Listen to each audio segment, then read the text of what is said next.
जय गुरु जी, शुक्राना गुरु जी। ओम नमः शिवाय, शिव जी सदा सहाय। ओम नमः शिवाय, गुरु जी सदा सहाय। संगत जी, आज एक गुरु संगत आंटी ने जो सत्संग अपनी वॉइस में जीमेल पर हमें शेयर किया, वो मैं आपके साथ शेयर करूँगी। सत्संग शेयर करने से पहले एक ऐतिहासिक घटना जो गुरु जी ने मुझे सुनवाई है गुरुओं के समय की, वो मैं आप सभी के साथ शेयर करना चाहूँगी। एक चोर होता है, उसका परिवार ही मतलब पूरा खानदान ही चोरी का ही काम करता है। तो उसको सिखाया जाता है कि चोरी करनी है तुझे, लेकिन सत्संग में कभी नहीं बैठना, सत्संग नहीं सुनना है। उसकी माँ उससे बोलती है तो उसको ये सिखाते हैं, और तुझे कभी भी मानना नहीं है कि तू चोर है। ये चीज़ उसका परिवार उसको सिखा देता है। तो अब वो चोरी करने लगता है, अब वो चोर बन जाता है और राज्य में बहुत ज़्यादा चोरी होने लगी। तो जो राजा है वहाँ के, वो बोलते हैं कुछ तो करना होगा क्योंकि मतलब बहुत ज़्यादा चोरी हो रही है। तो वो चोर क्या करता है, वो एक दिन राजमहल में मतलब वहीं पे ही चोरी कर लेता है किसी दिन। इतना शातिर चोर बन जाता है वो। तो अब राजा सोचता है कि अब उसे पकड़ना ही होगा। तो वो बोलता है, जैसे अब होता है ना, जैसे सीआईडी वगैरह होती है पकड़ने के लिए, उस समय भी जैसे होती थी। तो वो कुछ लेडीज़ जो होती हैं उनको हायर करता है, मतलब कि जैसे पकड़ने के लिए बोलता है कि देखो जो रात मतलब दिन में सोता हो और जिनके परिवार में कोई काम ना करता हो, कौन है ऐसा, ढूंढो उसे, वही चोर होगा। तो वो ये चीज़ बोल के उन्हें ढूंढने को बोलता है। ठीक है। अब वो जो चोर होता है ना, देखिए, जब उसने चोरी की होती है राज परिवार में, तो वो भागते हुए जा रहा होता है। अब वो जाते हुए वो एक जगह सत्संग हो रहा होता है रास्ते में। तो अब उसको मजबूरी थी, उसको वहाँ से निकलना पड़ता, लेकिन उसे वो बात भी याद थी कि उसे सत्संग नहीं सुनना है। तो वो अपनी उँगली अपने कानों में घुसा लेता है कि मुझे सुनना नहीं है। तो संगत जी, मुझे अच्छे से याद नहीं है, शायद उसके या तो शूलेस खुल जाते हैं या कुछ सामान उठाने के लिए क्या होता है, वो मतलब उंगली निकालता है और वो शूलेस बांधने लगता है। तो इतनी ही देर में एक लाइन उसके कानों में पड़ती है। इतनी देर जब वो उंगली उठाता है ना, तो वो जो वहाँ महापुरुष आए होते हैं, जो संत होते हैं, उनकी बात सुन लेते हैं कि वो बोल रहे होते हैं उस समय भगवान की परछाई नहीं होती। तो अब वो ये सुन लेता है। अब वो लेकिन वहाँ ये सुनने के बाद वो फिर अपने कान में उँगली डाल के आगे चला जाता है। तो वो ये सोचता है सुन के कि ये क्या बातें चल रही हैं, भगवान की परछाई नहीं होती, इससे क्या फ़ायदा, बैठ के सत्संग तो मतलब बेकार ही होती है, ये सब क्या करना है हमें सुन के, हमें हमारा क्या फ़ायदा इसमें। उसके दिमाग में ये आता है। तो वो चलो वहाँ से चला जाता है। अब जो वो लेडीज़ जो औरतें ढूँढ रही होती हैं, उन्हें ये उस पर शक होता है। तो वो एक औरत होती है, वो इसको मतलब चोर को पकड़ लेती है। तो वो राजा के सामने लेके जाती है और बोलती है ये चोर है। तो इसको पकड़ लिया जाता है कारागृह में, और इससे अब वो चाहते हैं कि ये बोले कि ये चोर है, लेकिन इसको इसके परिवार ने बताया था चाहे कुछ भी हो जाए तुझे कभी ये एक्सेप्ट नहीं करना कि तू ही चोर है, तूने चोरी की है। तो ये नहीं मानता। अलग अलग तरह से वो इससे उगलवाने की कोशिश करते हैं, कई दिन हो जाते हैं। राजा भी सोचता है कि इसने सच में चोरी की है, शायद ये चोर नहीं है। तो वो उस औरत को बोलता है, लेकिन वो औरत बोलती है मुझे एक दिन का समय दो, मैं यही चोर है, ये करेगा एक्सेप्ट। तो वो एक प्लान बनाती है, वो माता रानी का भेष लेती है और उस चोर के पास आती है। वहाँ पे हल्का सा छोटा सा बल्ब जल रहा होता है। तो वो आती है, जैसे वो माता रानी का भेष लिया होता है, वो डर जाता है और वो उसको बोलती है कि तू मान, तूने चोरी की है, सच बता। अब वो चोर तो बहुत डर जाता है, मतलब खुद भगवान सामने है, माता रानी सामने है, तो कैसे एक्सेप्ट ना करे। लेकिन वो जैसे ही मानने वाला होता है, वो बताता हूँ, लेकिन जैसे ही वो बोलने वाला होता है उसको दिख जाता है नीचे उस औरत की परछाई। तो तभी उसको वो बात याद आती है जो उन्हें महापुरुषों के मुंह से सुनी थी कि भगवान की परछाई नहीं होती। तो अब वो सोचता है ये तो ज़रूर कोई जाल बिछाया गया है मेरे खिलाफ। मैंने चोरी नहीं की, माता आपको तो सब पता है, आप सब जानती हैं, मैं चोर नहीं हूँ। अब ये सुनकर जब राजा को पता चलता है, तो वो उस चोर को तो छोड़ देता है और जो वो औरत होती है उसके बदले उसे पकड़ लेता है। तो संगत जी, अब वो चोर क्या सोचता है, मतलब मैंने सत्संग में एक ही लाइन जो गलती से मेरे कानों में पड़ गई, एक लाइन ने मुझे बचा लिया, नहीं तो आज तो बचता नहीं मैं। अब वो ये सोचता है कि अब तो मैं सत्संग में जाऊँगा, सत्संग सुनूँगा, बैठूँगा, और वो अपने परिवार से भी बोलता है कि चलो सत्संग में मेरे साथ चलो, सत्संग की वजह से मैं बचा हूँ, पूरी बात उन्हें बताता है। और वो चोरी वगैरह तो फिर उसकी छूट ही जानी है, वो सत्संग ही बन गया। तो संगत जी, ऐसी है सत्संग की माया, सत्संग की महिमा। क्योंकि होता है ना संगत जी, हम सोचते हैं गुरबानी शब्द जो चल रहे हैं कुछ समझ नहीं आ रहे हैं, तो हम लोग सत्संग में भी आजकल लोग उससे भजन चला देते हैं, जबकि गुरु जी के वचन है कि गुरबानी शब्द चलानी है, गुरुओं के मुख से की गई बानी जो हमें सुननी है, क्योंकि उसका बहुत महत्व होता है, उसमें बहुत कुछ सिखाया जाता है, गुरु जी से डायरेक्ट कनेक्शन होता है, हमारे सवालों के जवाब गुरु जी उसमें देते हैं और बहुत कुछ हमें समझाते हैं। इस कथा से हमें ये सीख मिलती है, हमें ये बात क्लियर समझाई जा रही है कि एक लाइन से उस चोर का उद्धार हो गया। तो अगर हम डेली सुने या एटलीस्ट सत्संग में तो कम से कम आप सुने, और डेली ही आप ये अगर नियम बना लें तो कितना कुछ हमारी लाइफ में सुधर सकता है। यही एक रीज़न था ये कथा आज शेयर करने का। तो संगत जी, अब हम करेंगे आंटी जी का सत्संग शुरू। ओम नमः शिवाय, शिव जी सदा सहाय। ओम नमः शिवाय, गुरु जी सदा सहाय। जय गुरु जी। आइए सुनते हैं सत्संग। ओम नमः शिवाय, शिवजी सदा सहाय। ओम नमः शिवाय, गुरुजी सदा सहाय। सभी संगत जी पर, आंटी जी आप पर, आपकी पूरी फैमिली पर गुरुजी खूब मेहर बनाए रखें, खूब ब्लेसिंग्स हमेशा बनाए रखें। थैंक यू आंटी जी, जो आप शुक्राना सेवा इतने प्यार से करते हो। आज जब मैं अपने डुगरी मंदिर का एक्सपीरियंस शेयर कर रही थी, जो मिरेकल्स और मैजिक गुरुजी के बता रही थी, शुक्राना कर रही थी, तो पहली बार लाइफ में अब मैं मेरे हिसाब से जितना मैंने दूर से यहाँ पे बैठ के देखा, जब वो रिकॉर्ड कर रही थी या रिकॉर्ड करके अपना शुक्राना वापस सुन रही थी, मुझे फिर कन्फ्यूजन हो जा रही है, लेकिन कुछ मैं ऐसा कर रही थी, या तो रिकॉर्ड कर रही थी या मुझे लगता है मैं अपना रिकॉर्ड वाला सुन रही थी कि सब कुछ ठीक से है, कहीं ऑडियो कट तो नहीं रही भेजने से पहले।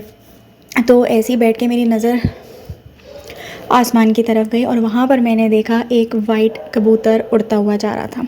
अब सवाल ये होता है, क्या फिर से मैंने पूछा, गुरुजी सच में वो वाइट कबूतर था या कोई वाइट कौन सा पक्षी था? मेरे हिसाब से जब भी मुझे ऐसी चीज़ों के दर्शन हो रहे हैं, इन स्वरूपों में दर्शन मिल रहे हैं, मेरे को खुद पे यकीन नहीं होता। मालिक का शुक्राना करती हूँ कि वो मुझे इतना इतना इतना आशीर्वाद दे देते हैं, इतना प्यार बरसाते हैं अपनी सभी संगत में मुझको भी जोड़ के। एक बार वो वाइट कबूतर उड़ता हुआ गया, दूर था काफ़ी, और दोबारा जब तक वो ऑडियोज़ ऐसे चल रहे थे, एक और बार जाते हुए दिखे और बीच में पेड़ आ जाता है मेरे घर के सामने, तो वहाँ से कहाँ गए मुझे पता नहीं, लेकिन वो मुझे ऐसे दिखे। आज 2 बार कबूतर के दर्शन हुए। मैं फिर सोचने लग जाती हूँ कोई वाइट चिड़िया थी, क्या था, यकीन नहीं होता है कभी कभी इन चीज़ों का। और वाइट, अगर मैं पक्षी बोलूँ, कुछ भी वाइट से रिलेटेड बोलूँ, तो गुरुजी से जुड़ने के बाद मुझे आज तक नसीब नहीं हुआ है, आज तक नसीब नहीं हुआ है। और शुक्राना करती हूँ मालिक का, जो इन स्वरूपों के दर्शन मिलते हैं, बहुत भाग्यशाली हैं हम। और जब हम अपने ये ब्लेसिंग्स शेयर करते हैं, गुरुजी कहते हैं शुक्राना करने वाले का भी भला होता है, सुनने वाले का भी भला होता है, जितने भी माध्यम इस शुक्राना से जुड़े होते हैं सबका भला होता है। तो ये खूब खूब ब्लेसिंग्स शेयर करना चाहती हूँ। हम सभी गुरुजी के जो संगत हैं, जो बच्चे हैं, गुरुजी हम सब पर खूब मेहर और आशीर्वाद बनाए रखें, और समय के साथ साथ हम सबको खूब ब्लेसिंग्स मिलती जाएंगी। शुक्राना शुक्राना शुक्राना गुरुजी महाशिव जी, अनंतम शुक्राना हम सभी से इतना प्यार करने के लिए। ओम नमः शिवाय, शिवजी सदा सहाय। ओम नमः शिवाय, गुरुजी सदा सहाय। जय गुरुजी। शुक्राना गुरुजी, अंग संग रहने के लिए शुक्राना गुरुजी। ओम नमः शिवाय, शिवजी सदा सहाय। ओम नमः शिवाय, गुरुजी सदा सहाय। सभी संगत जी पर, आंटी जी आप पर, आपकी पूरी फैमिली पर गुरुजी की खूब मेहर बनी रहे। थैंक यू, जो आप एक शुक्राना सेवा इतने प्यार से करते हो। कल क्या हुआ था, एक्चुअली मैं गुरुजी के साथ चाय पीती हूँ रोज़, एक आध, क्योंकि जब ट्रैवल कर रहे थे तो थोड़ा सा मिस हो गया था। और उसके बाद क्या हुआ था, कभी टाइम फिक्स नहीं होता है, लेकिन हाँ सुबह उठ के मैं उनके साथ चाय पीती हूँ, पर जब मेरी आँख जैसे खुल जाती है तो ऐसे करके, तो जब से हम दोनों जगह दर्शन करके आए हैं तो मेरे अंदर भाव बदले हुए हैं। अब मुझे, जैसे मैंने गुरुजी से बोला, मुझे बहुत अच्छा ना सेवादार बनना है आपका। ज़िंदगी में किसी भी घर पे हूँ मैं, चाहे अपनी फैमिली के साथ हूँ, कहीं संगत में हूँ, सेवादार मतलब अब लाइफ में सिर्फ वापस देना है। मुझे जो चाहिए था सब कुछ मिल गया, और गुरुजी का प्रेम हमेशा मिलता रहेगा। ऐसा नहीं है कि अब मिलेगा नहीं या हो गया, वो मैजिक करते रहेंगे, बस कर्म अच्छे रखने। तो मुझे कर्म अच्छे रखने, और जो मुझसे देना है, मुझे जो ज़िंदगी ने इतना कुछ दिया है गुरुजी के आशीर्वाद से, अब मुझे बस खुशियाँ ही बांटनी है। और ये मोटिव है लाइफ का, बस और कुछ नहीं। बहुत मिल गया है मुझे, मेरी औकात से ज़्यादा मुझे मिल गया है, बहुत जल्दी मिल गया। और बहुत देर में मिलता तो थोड़ा दुख लगता, लेकिन बहुत सही टाइम पे दिया है गुरुजी ने। कहने को पहले लगता था देर हो रही है, पर ऐसा नहीं है। तो ऐसे चलता रहा। तो मैं गुरुजी के साथ चाय पीती हूँ। तो मैंने जैसे 3 बार के अपने यहाँ पर इसी चैनल पर शेयर भी करें कि कैसे गुरुजी ने मेरी चाय वाला एक्सेप्ट किया। जब मैं बोलती थी मैं ऐसे नहा धो नहीं पाती हूँ, पर मैं ब्रश कर लूँगी, तो आप क्या एक्सेप्ट कर लोगे। और कितनी बार वो 3 मैजिक होकर ऐसे लगा, हाँ अप्रूवल मिले हैं, जो थे मैंने शेयर करे हुए हैं। तो कल मैं बहुत थकी हुई थी और ठंड हो रही है थोड़ी सी। तो सुबह तो वहाँ से आने के बाद, बड़े मंदिर से आने के बाद, मैंने गुरुजी से बोला कि मैं ना आपके साथ चाय पिया करूँगी और ध्यान रखूँगी कि आप का चाय मिस ना हो, और हमारी पहली चाय भी मिस ना हो। ये नहीं कि कभी मम्मी ने मुझे सुबह चाय दे दी तो मैंने पी ली और फिर मैं आपके साथ पी रही हूँ, पर पहली चाय आपके साथ होगी। तो ये सब तो मैंने खूब सारा बोल दिया। उसके बाद जब सुबह सो के उठे तो बहुत ठंड लग रही थी और चाय की बड़ी तलब हो रही थी, उठने का मन नहीं कर रहा था। तो अचानक से मम्मी आती हैं। अब गुरुजी को देखिए चमत्कार कैसे करना था, मालिक इतना प्यार करते हैं आपसे। तो मैं कंबल में थी, मम्मी ने पूछा चाय पीनी है, तो मैंने सोचा मन में देखिए थॉट्स कैसे थे। तो मुझे लगा अगर हो सकता है गुरुजी चाय पिलवा रहे होंगे कि चाय का शौक़ इतना है, और बैठे हुए मिल रही, उठने का मन नहीं था ठंड में बनाने के लिए, थके भी आए थे, अगले दिन की बात है। तो मैंने कहा हाँ ठीक है आप दे देना। तो मैंने ये तो बोल दिया, फिर मन में मेरे था भी, मैं कहा चाय तो पहले गुरुजी के साथ पीते हैं।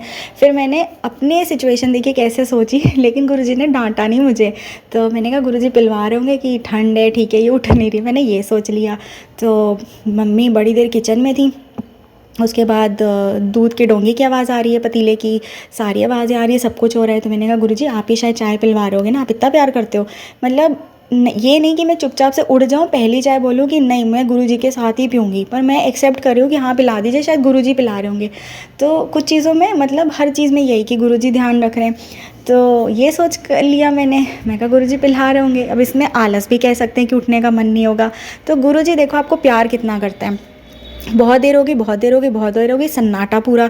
तो 5-10 मिनट बाद मम्मी कमरे में आती हैं, पूछती हैं अब तो मैं चाय बना दूँ। तो मैंने कहा आप तो पूछ के गई थी कि मैं चाय बना के ला रही हूँ, आप कहाँ गई। तो कहती मैंने तो चाय पी ली। तो मैंने कहा आपने चाय पी ली। मैंने तो पतीले की आवाज़ सुनी सारा कुछ, पर मुझे ज़्यादा खटपट की आवाज़ आई नहीं। मैंने कहा शायद अब ला रही होगी, अब ला रही होगी, कुछ लेने चली गई होगी साथ खाने के लिए। मैं अपने कमरे में ही थी कंबल के अंदर। तो उन्होंने कहा नहीं मैंने तो पी ली। तो मैंने कहा अच्छा। कहती मैं लाऊं, मैं कहा नहीं अब नहीं, क्योंकि मैं सोच रही थी कि शायद ऐसा होगा, लेकिन गुरुजी कुछ और चाहते थे। तो मम्मी से मैंने पूछा कि हो सकता है गुरुजी चाहते होंगे मेरे साथ चाय पी। मैंने बस नॉर्मल बोला। तो कहती अच्छा, क्योंकि मैं अंदर जब तुम्हारे लिए चाय बनाने गई तो मेरे मन में चल रहा था मैं इसको चाय दूं कि ना दूं, ये थकी आई है, सोने देती हूँ, रहने देती हूँ अभी। तो मम्मी बोलते हैं मैं कभी पानी डालूं तो कभी निकालूं, कुछ ऐसे बता रही थी। तो उनके मन में भी ये सब चल रहा था। तो गुरुजी ने उनको भी चाय नहीं बनाने दी और वो मुझे ये चीज़ बताना चाहते थे। तो मम्मी ने जब ये चीज़ें बनाई, मेरा रोना निकला, खुशी का रोना। गुरुजी को मेरे साथ चाय पीनी थी, मैं पीने जा रही थी, लेकिन गुरुजी, यहाँ पर जो कॉन्टेक्स्ट है वो ये था, गुरुजी चाहते थे मैं उनके साथ चाय पीऊँ। मैं ये नहीं कह रही कि मैं गुरुजी के साथ चाय पी रही थी। मम्मी के मन में जो विचार आए कि वो पानी निकाल रही हैं, डाल रही हैं, बनाऊँ ना बनाऊँ, और मैं वेट कर रही हूँ चाय का, और वो पी चुकी हैं और आकर पूछती हैं कि चाय बना दूँ। तब मैंने सीधे बोला नहीं, ये सीधा संकेत है, गुरुजी कह रहे हैं मेरे साथ चाय पीनी है। बुरा लगा अपने लिए कि उनको ये बोलना पड़ा। खुशी तो बहुत हुई कि गुरुजी को चाय पीनी थी मेरे साथ, और वो मुझे ये रिमाइंडर दे रहे हैं, ना कि मैं ये सोचूं। मैंने माफ़ी भी मांगी और डिसाइड किया कि पहली चाय, अब ज़िंदगी में कुछ भी हो जाए, लाइफ में जो भी हालात रहे, हेल्थ इशू रहे, ये वो तो मैं कुछ भी, पर पहली चाय गुरुजी महाराज के साथ ही होगी। क्योंकि जो उन्होंने ब्लेसिंग्स मुझे ये दी, मम्मी ने जो ये बोला मैं पानी रख रही, निकाल ली, उससे बस मुझे यही समझ में आया गुरुजी चाहते थे मैं उनके साथ चाय पीऊँ। और इससे बड़ा आप क्या ब्लेसिंग्स ले सकते हो। और इसी वजह से गुरुजी रोज़ सिखा रहे हैं अपने आप को कैसे बदलना है, कैसे पहले दूसरे का सोचना है, अपना नहीं। मैंने बस में भी एक अंकल की सेवादार का भी काम कर रहे थे, मैंने उनसे बहुत कुछ सीखा कि कैसे वो सबसे पहले दूसरों के बारे में सोचते हैं, फिर अपने बारे में। क्योंकि गुरुजी ने उनको इतनी ब्लेसिंग्स दी हैं ना, इतनी खूबसूरत और अनमोल ब्लेसिंग्स दी हैं जो वो एक्चुअली में डिज़र्व करते थे। और तब सोचा था, तो मैं पूछ रही थी गुरुजी ऐसा ही क्या करते जो आपने इनको इतनी सारी ब्लेसिंग्स दी। वो एक होता है ना, थोड़ा सा आपको जैसे हम सबके पिता एक हैं पर इसको प्यार ज़्यादा मिला, अब हम ऐसा क्या करें। तो मैं ऐसे ही ऑब्ज़र्व कर रही थी, तो वो अपने बारे में बाद में दूसरे का पहला सोचते हैं। और फिर आज जो ये गुरुजी ने बड़े मंदिर में जो दर्शन दिलवाए, सब कुछ किया, पर ये चाय वाली चीज़ जो मैं पीने जा रही थी, मेरे मन में कोई नेगेटिव फीलिंग्स नहीं लाई, मेरे को डांट नहीं पड़ी, कुछ भी ऐसा नहीं संकेत मिला, पर गुरुजी ने इतने प्यार से बोला कि मुझे तेरे साथ चाय पीनी है। और वो थॉट बस काफ़ी था। शुक्राना शुक्राना शुक्राना गुरुजी, आप मुझे बहुत बहुत बेहतरीन इंसान बनाओगे और मैं गुरुजी का हमेशा मान रखूँगी। सबसे पहले दूसरों का सोचूंगी। इतना प्यार देते हैं, इतना प्यार देते हैं, हम क्या कर सकते हैं। हर चीज़ में गुरुजी संभालते हैं, हर चीज़ में माता का रोल निभाते हैं, पिता का, दोस्त का, भाई का, आपको जो चाहिए वो बताते हैं। स्वरूप के आगे खड़े होकर बातें करिए, आपको डांट नहीं पड़ती है। जैसे घर वाले तो फिर भी डांट देंगे, गुरुजी बहुत प्यार से करते हैं। गुरुजी को मेरे साथ चाय पीनी थी, इससे बड़ी ब्लेसिंग क्या होगी। ये ब्लेसिंग्स तो अनमोल है मेरे लिए।